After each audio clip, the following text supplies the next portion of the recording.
eu fazer a do pergunta meu do professor Marcos Marcos. Queiroz. Muito bem. E ele pergunta: qual o tipo de queijo que é melhor ou se harmoniza com o vinho de hoje?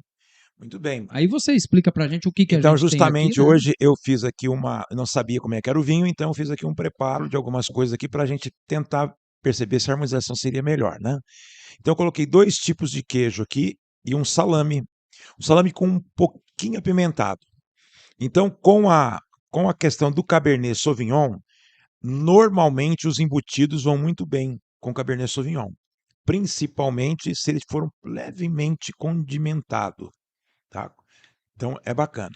Mais condimentado ainda seria bom para o Malbec, tá certo? Mas aqui que ele é levemente condimentado. E eu peguei 2 tipos de queijos aqui. Então, um queijo meia cura. Então, agora que eu vou falar. Eu peguei 2 tipos de queijo aqui.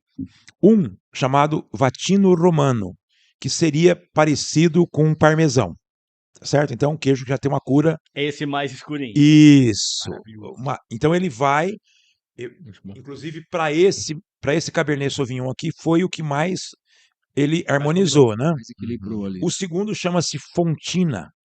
É um outro tipo de queijo também, já puxando um pouquinho mais, vou dizer assim, para um queijo de média cura, tipo um provolone, tá? Então ele vai lembrar um pouquinho o provolone, né, de meia cura, não aquele provolone mais curado. Então, se o vinho fosse um pouquinho menos de corpo do que esse daqui, já o Fontina ia casar melhor. Eu não esperava que o corpo desse vinho fosse tão bom quanto é o corpo dele.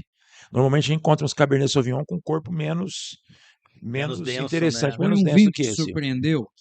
De certo modo, para a proposta do vinho, me surpreendeu. Porque vamos entender que é um vinho jovem, não tem processo nenhum de amadurecimento. Como eu já disse, no máximo que se percebe que ele ficou um tempozinho em cave, porque ele tem algumas características aqui que identificam isso. A principal delas é essa questão do corpo, um pouquinho mais denso aqui, né?